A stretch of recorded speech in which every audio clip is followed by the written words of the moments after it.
Hai, Assalamualaikum warahmatullahi wabarakatuh. Bertemu lagi kita untuk kali ini bagi subjek ekonomi, bab 2 petunjuk ekonomi, di mana perbincangan ini hanya akan memfokuskan berkenaan dengan inflasi. Okey, untuk perbincangan ini ada objektif kita. Objektif kita adalah menerangkan inflasi, di mana di sini kita akan fokus kepada apakah itu definisi kepada inflasi. Kemudian kita melihat kepada jenis-jenis inflasi. So ada dua perkara yang kita akan tahu. Okey, untuk yang pertama kita lihat kepada definisi.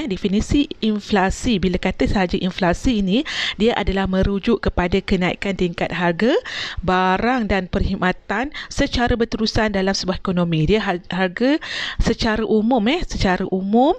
Kalau kita belajar sebelum ni indeks harga pengguna, kita ada 12 wajaran barang-barang yang telah ditentukan. So indeks harga itulah yang kita akan ukur untuk menentukan sama ada kadar inflasi dalam sebuah negara tu meningkat, menurun ataupun dalam keadaan macam manalah ya. So kalau kata merujuk kepada inflasi ni, mestilah melihat kepada tingkat harga umum tu terhadap barang dan perkhidmatan dia berterusan meningkat dalam sebuah ekonomi. Itu adalah definisi yang kita boleh gambarkan melalui inflasi. Into increase lah, memudahkan kita ingat. Inflasi IN itu merujuk kepada increase. Okey, kalau kita lihat ini adalah satu gambar rajah ataupun kelok yang mana menunjukkan keadaan kadar inflasi di Malaysia daripada tahun 2015 hingga 2021. Kalau kita lihat secara keseluruhan di sini menunjukkan kadar inflasi pada tahun-tahun yang ada di sini menunjukkan keadaan turun dan naik. Okey, kalau kita tengok secara randomnya di sini, kalau kita lihat di antara tahun-tahun yang paling menonjol peningkatannya adalah pada tahun 2017. Didapati kadar inflasinya adalah 3.8. Kemudian pada tahun seterusnya dia menurun sehinggalah yang latest sekarang ni kadar inflasi negara kita adalah pada keadaan 4.4%. Okey, bagaimana kita nak menentukan kadar inflasi sebuah negara tu dalam keadaan yang okey ke tidak? Adakah keadaan yang kritikal ataupun tidak? Di sini kita ada pengelasan inflasi. Sebab itulah kalau kata sebuah negara tu wujud je inflasi kan, tapi adakah keadaan inflasi tu kritikal ataupun tidak kan? So macam mana kita nak tahu keadaan inflasi negara tu adalah keadaan yang bagaimana? So di sini kita ada 3 pengelasan keadaan inflasi di mana kalau kita lihat di sini keadaan inflasi kita yang pertama kita boleh tahu dia adalah keadaan yang sederhana, di mana kalau sederhana ni kadar inflasinya berada di antara 2% hingga 3%. Okay, kalau yang kedua keadaan inflasi merangkak ataupun merayap, kita sebut dalam keadaan nilai kadar inflasinya berada pada 4% hingga 5%. Dan yang ketiga adalah keadaan inflasi yang disebut sebagai hyperinflation, di mana keadaan hyperinflation ni nilai kadar inflasinya sangat tinggi yang boleh mencecah sehingga 100 ataupun melebihi 100. Ini adalah 3 kadar inflasi yang kita boleh tentukan sekiranya kita lihat daripada kita punya graf tadi. Kalau kita boleh patah balik di sini pada tahun 2015, 2016 menunjukkan keadaan kita sederhana.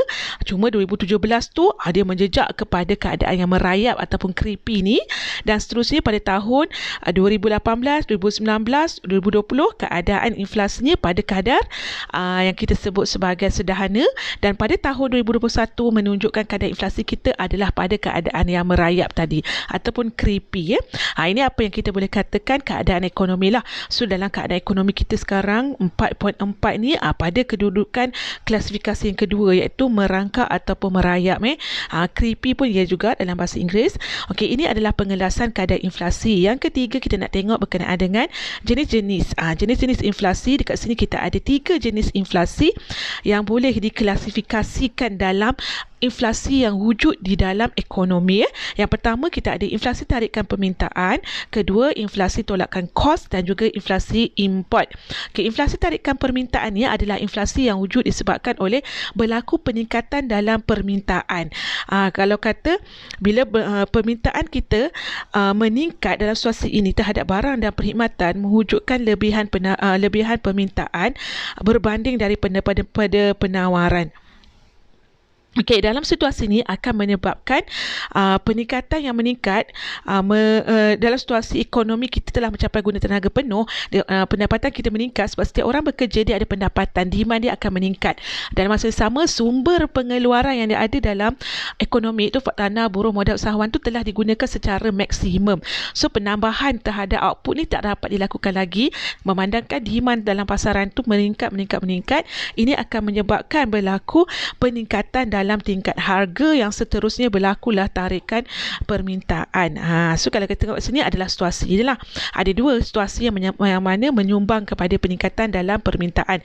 Yang pertama berlaku peningkatan dalam tingkat pendapatan sebabnya semua buruh telah bekerja. Berlaku guna tenaga penuh kan. Semua orang mempunyai pendapatan dan cenderung untuk berbelanja. So dalam situasi ini akan berlakulah pertumbuhan ekonomi kan disebabkan permintaan yang tinggi. Kemudian yang kedua berlaku pertumbuhan dalam penawaran wang.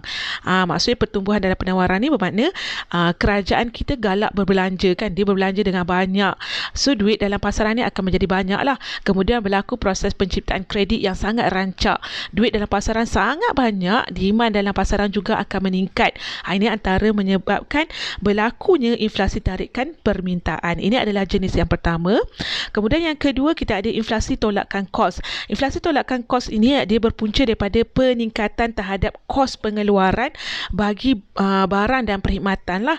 Di sini kos pengeluaran yang kita terlibat dalam penghasilan suatu barang atau perkhidmatan tu contohnya bahan mentah, kos sewa kilang, kos sewa bangunan, kos everything lah, kos-kos yang terlibat dalam penghasilan pengeluaran satu barang tu meningkat.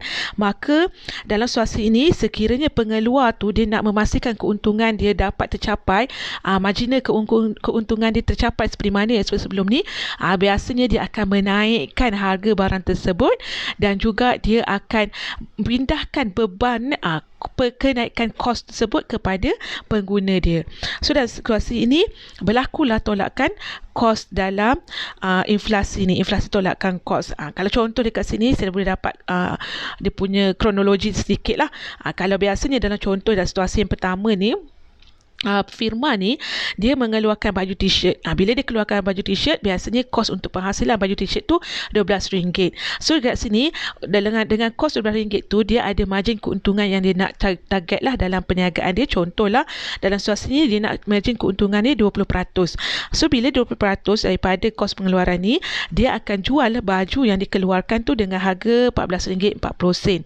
Tetapi bila keadaan kenaikan terhadap berlaku kenaikan terhadap kos pengeluaran dia, di mana kos pengeluaran dia telah meningkat kepada RM15, dengan keuntungan yang sama yang dia nak, dia akan jadikan keuntungan dia RM3 lah berdasarkan 20% daripada kos pengeluaran tersebut. Maka harga yang dijual untuk baju t-shirt tu akan terus meningkat lah, di mana apa yang kita cakapkan tadi, pengeluar ni dia akan pindahkan kos tu kepada pengguna. So pengguna lah yang akan tanggung kenaikan kos tu, dia akan mendapat keuntungan yang lebih lah dalam situasi ini.